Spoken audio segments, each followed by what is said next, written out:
दोस्तों आज एसएस में विभाग डी का आईएमपी आपने वाला हूँ। ये दूसरा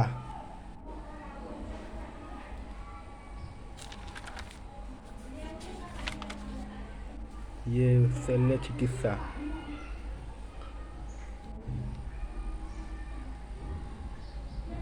वास्तुशास्त्र। चैप्टर 10 ये कृषि प्रकार, कृषि पद्धति,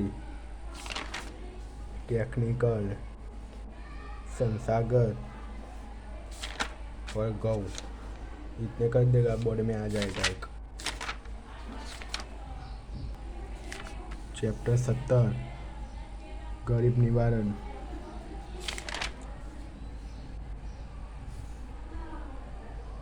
गरीब निवारण की विविध पद्धतियों। तो ये बेरोजगारी मोस्ट आईएमपी सवाल है, मोस्ट आईएमपी। और गरीबी એટલે શું? બેરોજગારીના કારણો, બેरोजगारीના અસરો। बस इतने कर देना, आप पास हो जाएंगे।